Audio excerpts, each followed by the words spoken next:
بسم اللہ الرحمن الرحیم۔ واقعی حدیبیہ چل رہا ہے۔ یہ حدیبیہ سن 6 ہجری ذی القعدہ کا مہینہ ہے، ہفتے کے دن 620 پر 8 سال عیسوی فروری کا مہینہ ہے۔ تو رسول اللہ صلی اللہ علیہ وسلم 1400 صحابہ کو لے کر عمرے کے ارادے سے نکلے تھے، لیکن راستے میں کیا ہے، مکے والے روک لیے تھے اور جو ہے کچھ شرائط رکھ لیے۔ تو اس میں سے ایک شرط یہ بھی ہے کہ آپ لوگ اس سال عمرہ نہیں کر سکتے ہیں، آئندہ سال آنا ہے وغیرہ وغیرہ۔ تو جب معاہدہ مکمل ہو گیا تو مسلمانوں نے محسوس کیا کہ اس میں ہمارا پہلو کمزور رہا، اور صورتحال یہ ہو گئی کہ گویا ہم نے دب کر صلح کی، حتیٰ کہ حضرت عمر رضی اللہ عنہ سے صبر نہ ہو سکا، اور الہ کلمت اللہ اور اسلام کی سربلندی کے جذبے نے مجبور کیا کہ رسول اللہ صلی اللہ علیہ وسلم کی خدمت اقدس میں عرض کرے، یا رسول اللہ کہ یہ حدیبیہ کا واقعہ فتح ہے؟ رسول اللہ صلی اللہ علیہ وسلم نے فرمایا، ہاں قسم بخدا بلا شبہ یہ فتح ہے۔ حالانکہ دب کو صلح کرے تو کیا فرماتے ہیں، یہ فتح ہے، یہ جیت ہے، فتح کا تو جیت ہے۔ یہ واقعہ جو اپنے دفعات معاہدہ کے لحاظ سے مسلمانوں کے حق میں بظاہر شکست اور ذلت کا باعث نظر آتا ہے۔ بظاہر مسلمانوں کی وجہ سے یہ شکست ہے، ہار ہے، کیونکہ ابھی صحابہ کرام بیعت کرے تھے کہ ہم لڑیں گے اور جان دیں گے، لیکن رسول اللہ صلی اللہ علیہ وسلم دب کو صلح کرتے ہیں، چلو تمہاری جو بات بھی ہم مانتے ہیں، اگر دب کر صلح کرے تو بظاہر یہ شکست تھی مسلمانوں کے واسطے اور ذلت تھی۔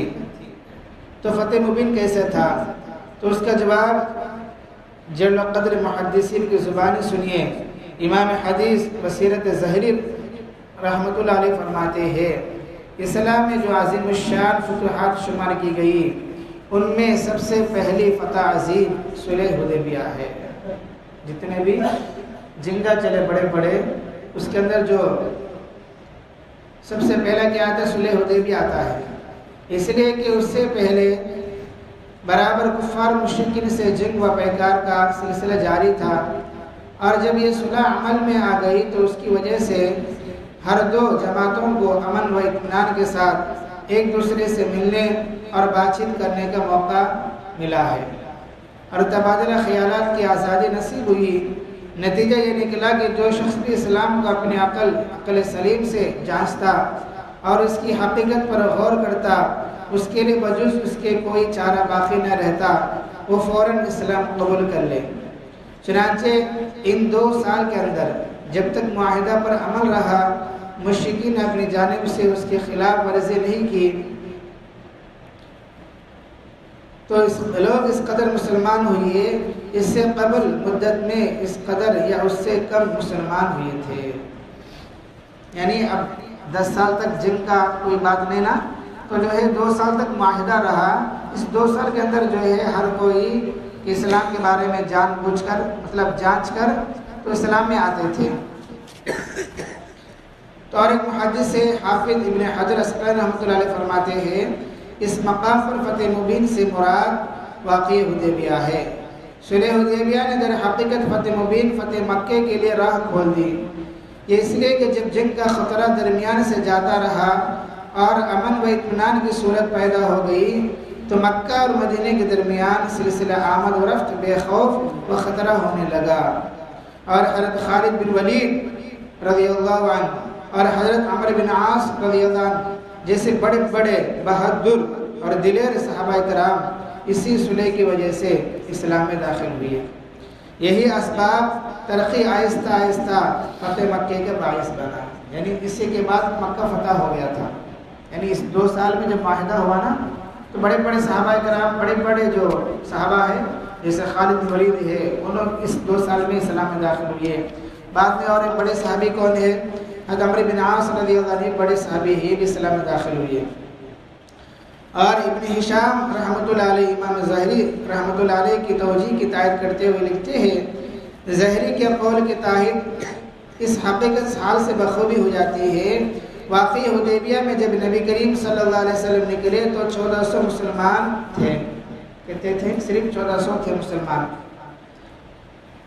6 ہجری میں، اور 2 سال کے بعد یعنی 8ویں سال میں مکہ فتح ہوا، تو 2 سال کے بعد جب فتح مکہ کے نکلے تو صحابہ تھے 10,000۔ 2 سال پہلے 1400 تھے، لیکن 2 سال کے اندر جو ہے ہر کوئی اسلام کے بارے میں جانتا تھا اور جان کر اسلام میں داخل ہوتا تھا۔ اب کوئی روک ٹوک نہیں نا، پہلے کے تو روک ٹوک تھی، قتل و غارت ہوتا تھا، لڑائی ہوتے تھے، لیکن لکھ لیے 10 سال تک کوئی لڑائی نہیں ہوگی، جس کا جو مرضی ہے اس میں جا سکتا ہے۔ تو بولے تو 2 سال پہلے 1400 تھے، اب 2 سال کے بعد کتنے ہوئے؟ 10,000 ہوئے۔ تو یہ فرماتی ہے شکست نہیں ہے، یہ جو ہے ہار نہیں ہے، بلکہ یہ جیت ہے۔ بظاہر یہ شکست ہے، ہارنا ہے، صلح کرنا، لیکن اللہ جو ہے اس کا فائدہ بعد میں دکھائے ہے۔ اور دوسرے بات کیا ہوا؟ فتح مکہ بھی ہوا ہے۔ اب آگے انشاءاللہ فتح مکہ کیسا ہوا، اس کے کیا کیا حالت پیش آئے، صحابہ کی تعلیمات آتی رہے گی۔ اللہ تعالیٰ اس دعا پاک ہم سب کو کہ سنت کے مطابق زندگی گزارنے کی توفیق عطا فرمائے۔ الحمدللہ رب العالمین، اللہم انت السلام و منک السلام، تبارک یا ذا الجلال والاکرام، رب اعنی علی